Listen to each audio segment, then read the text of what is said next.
Return to Glory podcast. First recap pod and a victorious one. Hunter Zarbanicki, Austin Rose, Dakota Freetag.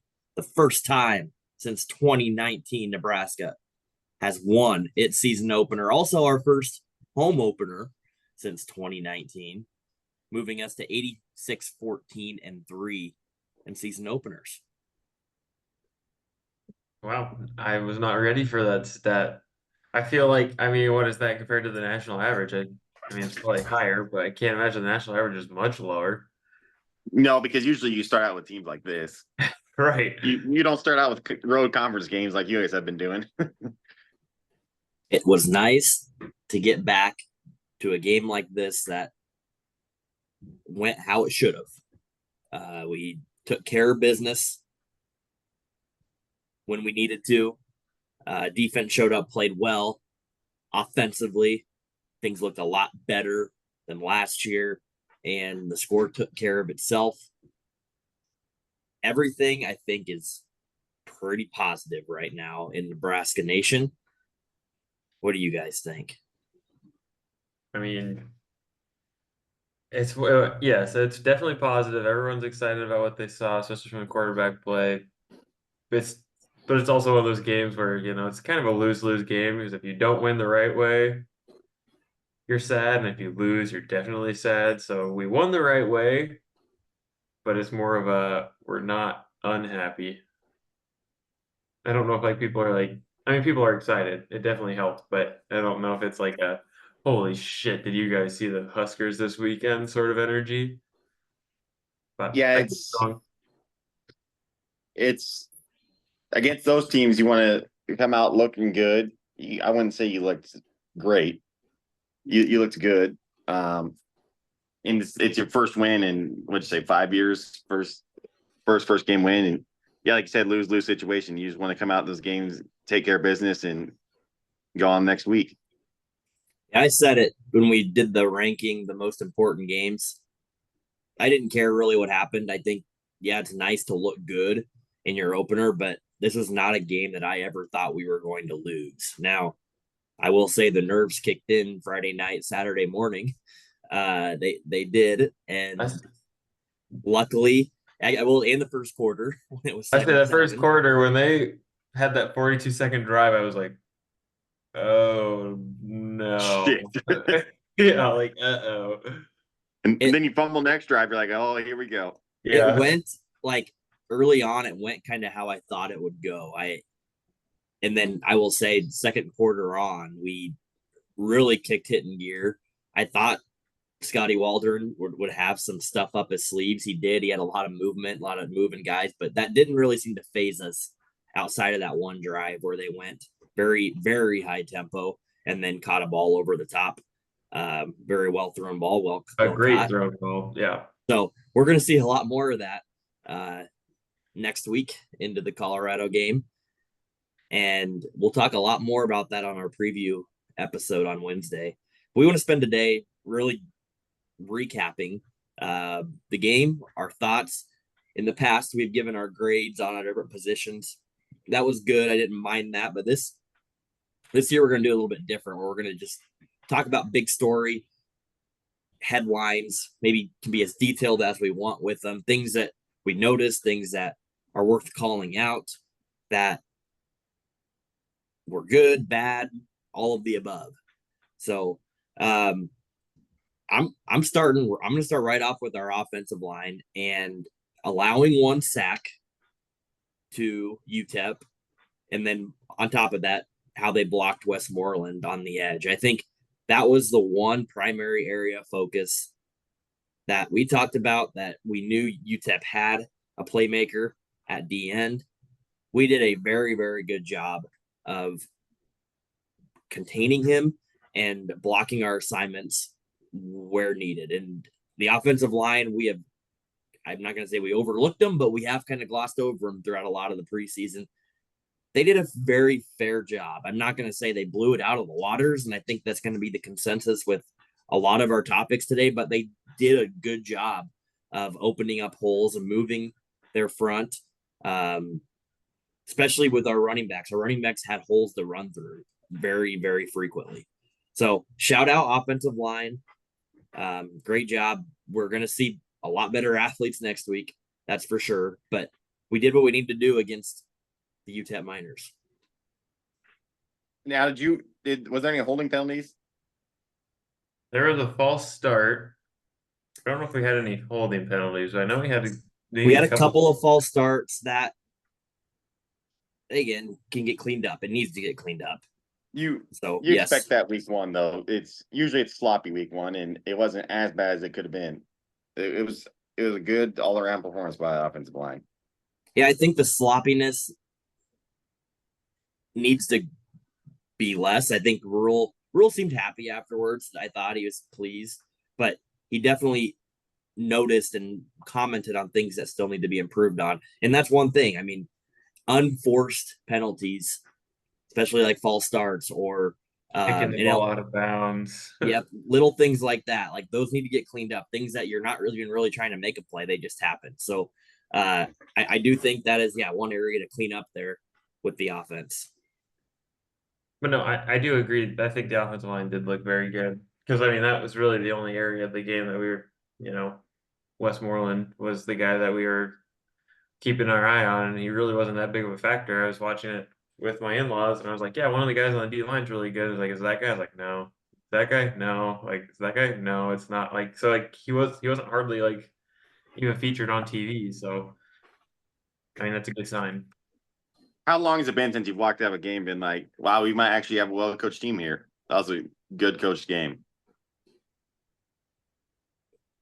Yeah, I mean, it's been a while. It's been a while that we felt good, I guess. A couple other stats that I thought were interesting. That 33-point win is the largest that we've had since we whooped up on Northwestern in 2021. Largest in an opener since the 2016 Fresno State game that we played. So it was a blowout win where everybody got to play and we didn't have to really panic about beating a smaller conference opponent, where we definitely have shown the struggle even last year against Louisiana Tech. We've shown that in the past where we've had to maybe grind out these games more than we'd hope. So we didn't have to do that. So Dak, I agree. It was well coached, well put together overall, and it's good to be 1-0.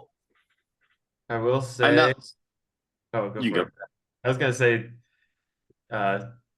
Scotty on the other, like on this, like he was starting to like when he was obviously trying to manufacture a little bit of energy for his team, and he came out just like his hair on fire, and I was like, all right, this guy's getting a little old. Like we could probably dial it back a little bit. Like I was glad we beat him. Like I was like, I'm not rooting against UTEP. We paid you to come here. We're supposed to win, but it's like this guy needs to chill out.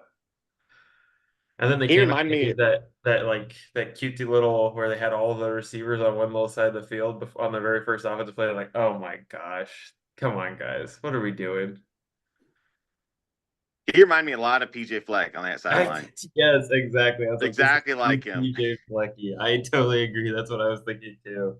Yeah, I've heard that in comparison this last week, and I heard a more maybe genuine PJ Fleck, but then on the sidelines, I agree. Like just watching it from the stands, and so where my seats are at, sidelines flipped. Normally, I have a pretty good view of our sidelines, and I can make a lot of comments on it. It's flipped now, so my eyes, it's hard to even see where any of our coaches or players are at on our new sideline. So I'm watching the UTEP sideline very often, and I will say, early on, I was like, "Oh crap!" Like they're here with a lot of energy, and I mean, it wasn't just Scotty; it was their assistant coaches. They were out on the numbers half the time, and I'm like, "Oh my god!" And we just looked dead. And I was like, "Are we going down this road again? Like, what is going on now?" That didn't last very long. Right before halftime, they weren't doing it, and then the second half, the game was over, and they knew it. So it didn't last long. But I don't know whatever you make of it, but they had energy definitely. And I guess if you're a small team, like what else do you do? But it was nice to, I guess, shut that up. I totally understand it from their perspective, but it's like when they scored that quick touchdown and we fumbled it and they're like going nuts, it's like, okay, guys, we need to just nip this one in the bud. Like let's be done with that. I get it. Off that fumble, yeah, they were jacked up. All the coach, everything were out there running around like they just won the championship. But I don't know. I kind of liked how fiery he was. It made it more fun to watch. All right. Did you go to the game, Dak, or were you watched it on TV at the tailgate? Mm-hmm. You did. I Tailgate. finished it this morning. Okay. Dak thought we were tied at halftime until this morning. So we didn't have to say that. but you knew it was coming up. Tied at the end of the first quarter. Tied at the end of the first quarter. I did Dak, not know. Take us where you want to go next. Okay, I'll kind of a negative point, I guess, if you can find any in that game. Are you guys worried about Raiola forcing the ball on some of his passes? I actually didn't think he forced it. There's a couple times. I mean, he did force it a couple times, but there were also times where he was back in the pocket forever and threw it away. So I guess I don't know. I'm not worried about it per se. I feel like Yeah, if you're I gonna wasn't force saying it he was against a forcing it a lesser lot, team, but yeah, I say if you're gonna force it, you're gonna try it. You're gonna test it out on a lesser team, lower stakes. Yeah, I like the comment, Dak, because I've heard that. So it's funny when the game goes as it should. People are now finding Nitpicks. very detailed, nitpicky things, which I don't think there's anything wrong with that. It makes for good conversation, right? And I've heard that too. That there were a couple of balls that were forced or thrown in tight windows. A couple of them caught. I think that Raiola is going to do that. Like even against Colorado next week and moving forward, that was one of my concerns that he might be a little bit over aggressive by fitting balls in windows. But I don't think that against like UTEP, it's hard to tell if that is going to move forward because there wasn't anything to me that stuck out against UTEP that I was like, oh boy, like I wouldn't be throwing that against Colorado. I wouldn't be throwing that against a Big Ten team. UTEP was what it was, and I thought he did a very, very good job of game managing. And while we're on Raiola, there's probably a billion things we could go and have a whole podcast about him and a whole actual podcast show about Dylan Raiola in itself. He did his part very well. And I was wrong in saying that I thought Husker fans, including us and everybody else, was going to nitpick every little mistake. And no, he did his, he game managed very, very well. That's what we wanted for this game and made throws when he needed to make throws.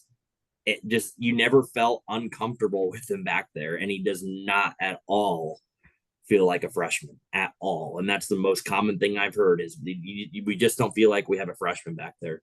Other fun fact with him, is a second true freshman quarterback to start an opener since World War II. Name the other. For Nebraska? Yep. Adrian Martinez. There you go. That one I knew. Yep.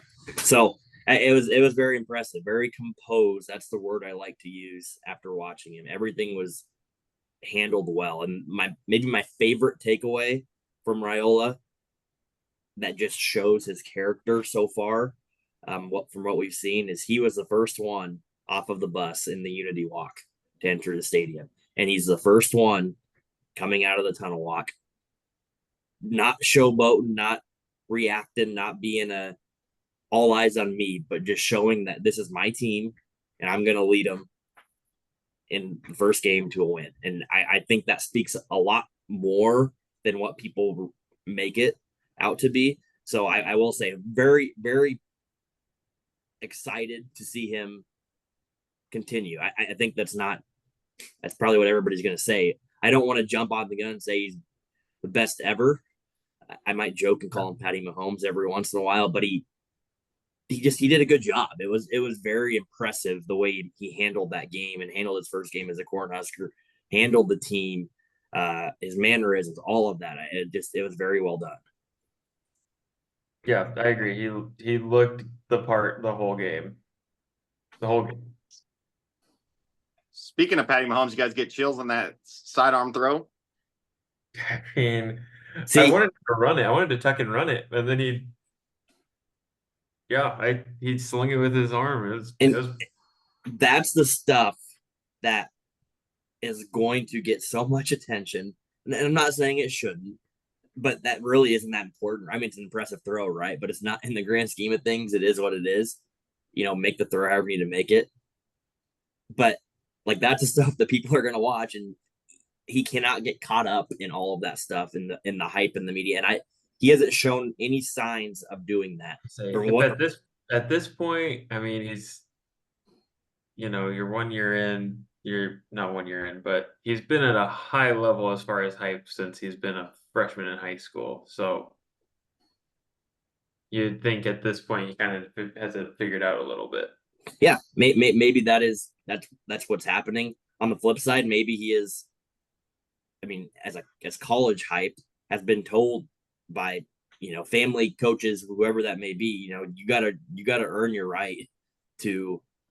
I'm not gonna say be cocky, but like keep a head under you and work hard and get better, and then you can earn the right to do some. I mean, I think of Steph Curry a lot with all of this and some of his celebrations, and I was always a little bit LeBron same way in the NBA, like a little bit like I just quit doing that crap. But then to me, once you kind of earn your title and There who comes a you point are, where you're like, all right, whatever, do it. Like, yes, but obviously Raiola is nowhere close to that. He will not be there after year one unless we go 12-0 and he wins the Heisman, then maybe.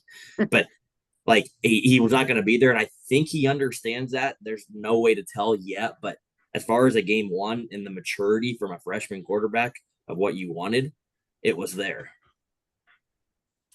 yeah, it was. I don't think anyone was upset with Raiola yesterday.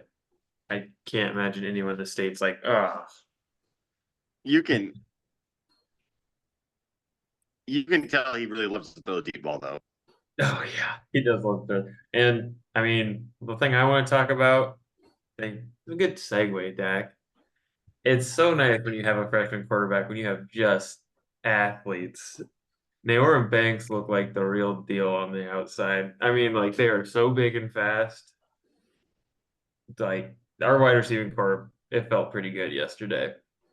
It did. I mean, the catch in the corner of the end zone right before Yes. halftime. I mean, Naor balancing himself on that long throw earlier in the second quarter. Mhm. Like, we haven't had those guys. We didn't have them last year. And if we've had them in the past, We haven't had a quarterback to go with them. Can't use it, them. Trey or an Palmer offensive line.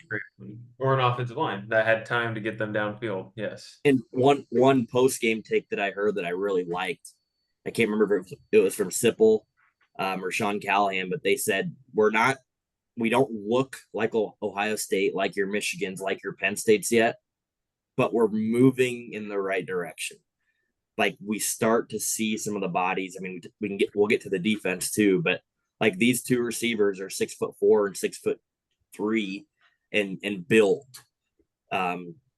like Division I Power 5 receivers. No offense to Alex Bullock, but that's what we were dealing with last year. So we are starting to look the part. Dylan Raiola looks like a Division I quarterback. Our running backs are starting to build. They don't look like Emmett Johnson doesn't look scrawny anymore. Ramir doesn't look scrawny. They look like solid Power 5 running backs. So we're starting to Thomas Fedoni. Looks big. We'll get to him, but he is a professional built looking tight end. So we're starting to look the part. Now the play and the performance has to follow, but I think from an athlete standpoint, like you said, Austin, our receivers, that was a question mark. And yes, it's still UTEP. We'll keep saying that over and over. It's still just UTEP, but they looked better than UTEP's secondary. Yes, they looked way better than UTEP secondary. And Nair looks like a pro wide receiver. He's built like one. He looks really good. He looked really good. And it's nice having a guy that can throw it downfield and an offensive line that could keep him open, keep the backfield open long enough for them to throw it down there for them to try and catch it. Yeah. And they weren't always, but like, who was it? Was it Naylor that missed that first deep ball and it hit him right on the hands in the first part? Like, I mean, I it think was, so. yeah, like even the misses, it's like, okay, like it's there. It's not, this isn't going to be this isn't gonna be last year's receiving core. It felt good. Yes. Felt really good. And we can jump talking about Fedoni and the tight end. I would call it negative, but one thing that I wish we could have saw more of, and I thought we were going to see more of, I took a bet on Fedoni to score a touchdown. I took his overs and receiving yards. Obviously, those didn't hit. It just didn't seem like we could ever get him going. I'm not going to say it's concerning, but I do think it's going to need to get utilized moving forward. Now, it's good to show what we also have at receiver so that we're not over reliant on the tight end like your Iowas and Wisconsins have been of the past. But I think that for us to have a really solid above average offense moving forward, we're going to need to get the tight ends involved more. And I think there's potential there. Like, I'm not writing off Fedoni and Borkature after week 1 because they didn't really get involved. But I wanted to see more of that. Carter Nelson was involved. Hey. And made that one guy miss after oh boy. You can tell he's going to be fun to watch in the future. Already is, but yeah, no, I agree. I don't know if that's more of a product of, hey, we want to test out these new wrinkles in our offense. We know what we have from last year with Fedoni, and he's kind of, he's had injury history, so we don't want to get him hurt early in the year. Or if it was just Fedoni had a better, I don't know, relationship with Harvard last year, and he doesn't have that same relationship with Raiola. But I would expect us to see Fedoni more. I mean, Rule loves that guy. Yeah, they didn't really use him that much in the passing game yesterday, but you'd think down the road they'll run him out there more with how big and fast he looks. Do little slip screens to the tight end a lot more next couple of games. He'll be further downfield. He like the catches he had, he was not downfield at all. I mean, no, it was 2 yards. Last year, I felt like he was constantly downfield. I don't know if that was just because we didn't have receivers, so we're like, all right, we're gonna run this guy out like across the middle for 15, 20 yards. But he was the one you could trust last year. Yeah.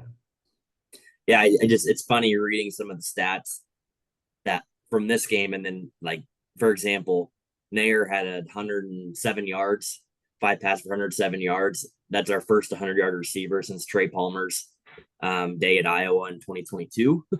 So we had no 100-yard receivers last year, which reading off the stats last year. I don't think we had over 200 passing yards in a game last year. I think nope, that's another one. Nope. 284 I just saw that. yards. Yeah. Highest total since Purdue in 2022. Our season high last year was 199 yards against Michigan. Yeah. I also saw that our punt return yards, we had 25 punt return yards, and last year we had 75 total for the whole season. Yep. So, I mean, let's segue into that. Talk about special teams here a little bit.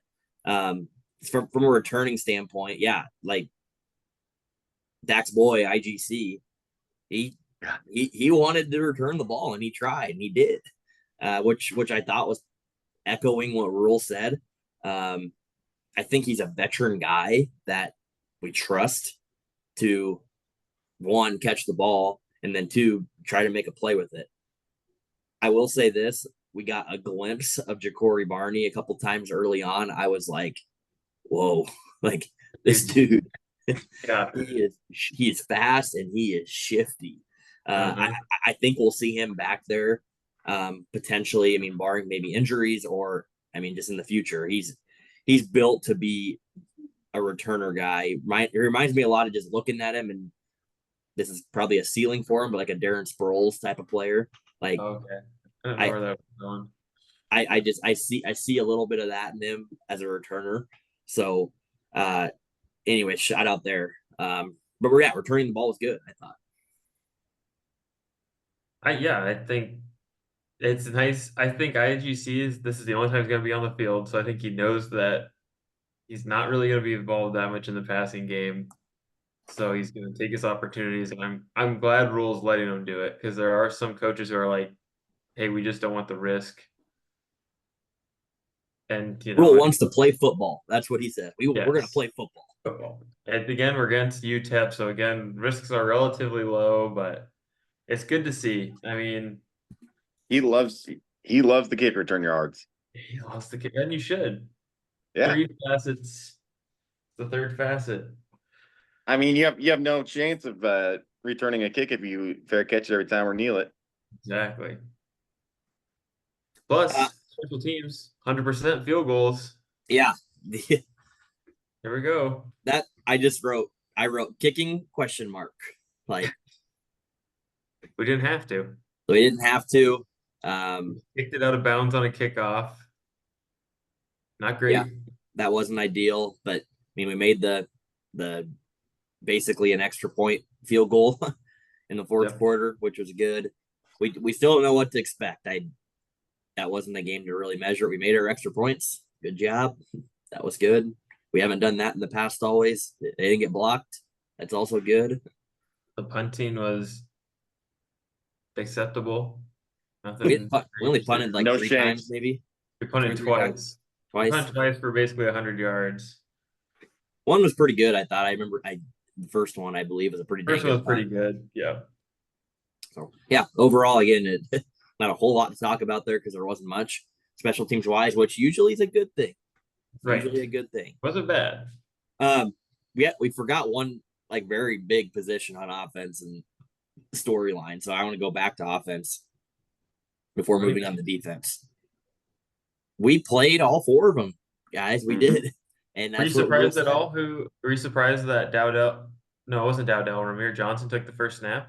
No, that was part of our tailgate pod, and I think Kendall hit that on the head. I think Kendall said Ramir. I guessed you guessed Gabe. I guessed Emmett. Not Dowdale, the other one.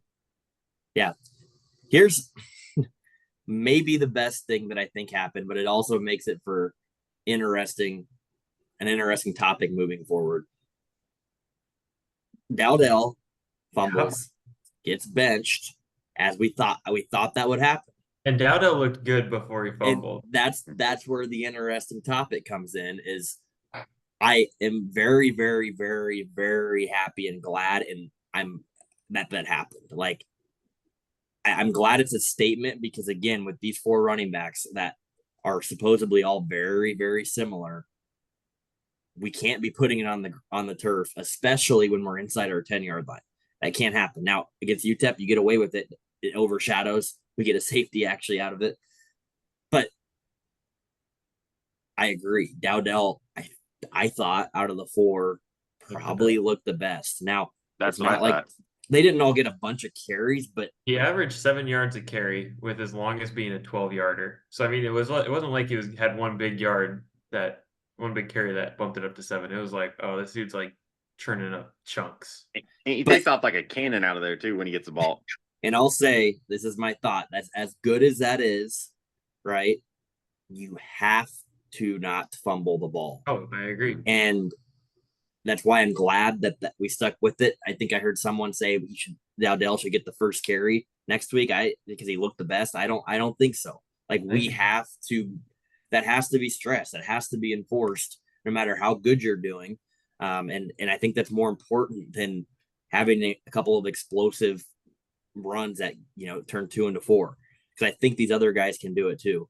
I thought Emmett Johnson, I thought he looked really, really good. I thought he is the one that had the longer breakaway run. Ramir had some solid runs. Gabe Urban got in for a couple of touchdowns. So like everybody performed well, I would say, from a running back standpoint. I think it's just continue to evaluate. And Colorado, we're going to see the guys that don't fumble it.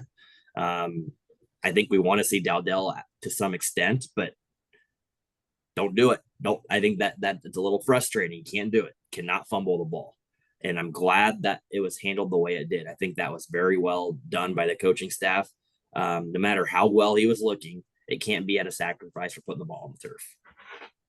I will say it helps if you take out Emmett Johnson's 42-yard run, the other 3 averaged like 4.5 yards a carry. So it's not like, obviously Dowdell had 7 yards a carry, but it wasn't like if you take him out, you're going to be switching for like a 3 yards per carry kind of guy. It's like, all right, I got 4 dudes who can put 5 yards per carry out there. But I thought he looked he did look by far the best. But the By far moment the he fumbled it, best. I was like, this dude's not coming back out. Like, Yeah. you can't fumble on the 5-yard line after a rule's been like, if you fumble, if you don't take care of the ball, you're not playing.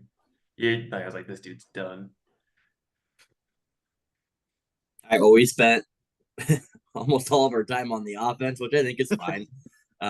That's where our points were. Our defense held UTEP to 7 points. They only had 205 yards. That's our 8th consecutive opponent to gain less than 400 yards. The last time we done that was, guess when? 2009, 2010, with Dominican Sue and that defense. So defense played well. They played better and held UTEP to a lot less than I thought was going to happen. I thought that UTEP would have a couple of breakaway plays. They had one. I thought they maybe would get loose on a couple of runs, but our defense did a very, very fine job against a team that they did what they should have done. So shout out there. I thought, from a position, we got 2 interceptions. So we did force a couple of turnovers. I will say, it is what it is, I guess. Like, the one pass was thrown right to Buford, but was it Buford? No, it was Hartzog that got it. Which one was it? Hartzog that got it. So I was like, it is, but it is what it is. And then shout out to the dance after the interception. I don't know if that was on TV or not, but the whole sideline went nuts after we got those interceptions. And I think that's neat. I think it's great to celebrate something when things are going well. You don't do that shit when you're down, though. Or if you're, I think that stuff's okay if you have a focus and an emphasis on something like that, and it needs celebrated because we've been so bad at it, and we have. It's been horrible. So let's continue to force turnovers. Won the turnover battle. I think that's a big focus. And like Rule said, I think in his post game, winning each game we're not going to go +6 in one game. Let's win each game by +1 or +2. That's how we're going to get to our total at the end of the year. So that's what I had on our defense. Again, very good job. Did what they should do. And it was good to see us hold the team to under 10 points again. Minimal yardage. Not many sacks, but I'm not looking too much into that after one game. How about that duo you got on D-line jacks you guys up? Nash, you tied? Oh, yes.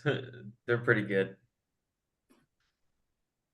I was honestly kind of surprised that UTEP wasn't able to have more success on offense after that one quick drive. I was like, if they're going to do this all game, I could see this being like an actual issue. Because that drive was like boom, boom, boom, boom, boom. But then they weren't able to really do that again, which I don't know if that's because we adjusted and we're like, oh, hey, they're going to play this fast. We're going to play this fast. Or if it was just they kind of got lucky on a couple plays and it worked out. But defense looked really good. I was surprised there were names I didn't expect to be, heard as much. You didn't really hear much from Gifford or Deshaun Singleton. Gabor was our leading tackler, tied for leading tackle. And Vincent Shavers was up there too. Names I did not anticipate seeing up there with that much snaps. Yeah, and this was my last point here. A lot of guys played. Yes. And I'm saying this from a selfish standpoint. We pulled our guys too early because I wanted to get the overs. I think we pulled. I think Raiola had one drive in the second half before Harburg came in at quarterback, and we subbed. No Kalen. Grimstad got in. I completely. I'm not upset. I am because I lost money on it, but I completely understand pulling. The game was over. Like, UTEP was just, after all their energy, it was like they had a shot of 5-hour energy at the beginning of the game and then just hit a wall. And their offense was not on the field long enough, and their defense was just hammered. There was literally a 10-minute drive at one point in the game. The game was over. So again, from a subbing standpoint, why not get these other guys to play? They deserve to play. Parents are probably there. Get some experience with them too. Like, see what the field's all about, because we know at certain positions we're not super deep. So yeah, a guy like Vincent Shavers, like those are really good minutes for him to get in, and lead that defense. And so I was thinking happy that we did what we did. We didn't need Raiola to go in and throw for another 150 yards just to run the stats up. Like, that's not what I don't think this team emphasizes and should be emphasizing. I think with a different coaching staff and a different philosophy, that maybe would have been something that would have happened was, hey, let's rack the stats up and let's win this game 65-7. That's not what these guys believe in. That to me is a very, very good sign. Like, that shows we know what's important. We know this game of what it is and took care of business. Also, UTEP, I didn't realize this until I heard it at the game. We went to a satellite camp with them this year with their coaching staff. So, like, a lot of mutual respect from both staffs, both players. So there wasn't any extracurricular pushing and shoving either. Like, it was just a very clean finish to the game, even though the unders came in for the total points. Yep, we all thought none of us were gonna take the spread, I believe, and all of us were gonna take the overs, and neither one of those hit. Well, if you're UTEP side of the ball, though, at least they come out of this game, they figured out one thing: their QB battle is definitely over. Yeah. That guy, why they pulled him when he's Walker. 5 of 5, looking good, I have no idea. His backups look terrible, so that their QB battle is over. I did, because he threw one interception. Like, all right, this QB battle just heated up, and then the other dude comes in and looks way worse. It's like, okay, maybe Skylar Locklear's the one. Yeah, we knew we were going to see both. So, and we did. I would definitely That other guy's probably not going to see the field the rest of the year. Yes. One last thing before we go. Here we go. Share the screens. Everybody can see the recap. There we are. Oh my gosh. Look at that. Right. What a pick of Dak. Wow. Week 1 picks for Dak. Started off with a push on Thursday. I thought you forgot about this. Okay. Finished 4-7-1. You did hit your lock. So great job there. 8-7-1 on the year. And then here we are. We all survived. A good job. We are on to week 2. Dak, any last minute comments on your picks? About that lock, I know I can say now because I won that. That was one of the locks I actually was probably most confident in I've been in a while. Florida is awful. And I think Miami's actually pretty good. But Florida sucks. Billy Napier's gonna be gone. So I was really confident in that lock. Other than that, I lost Nebraska. What did I get that at on there? I lost that spread by like a 1.5 points. Michigan I lost by 0.5 point. You're gonna talk us off this pod, Dak. Hey, whoa. I covered that Akron game. I don't think so. Good.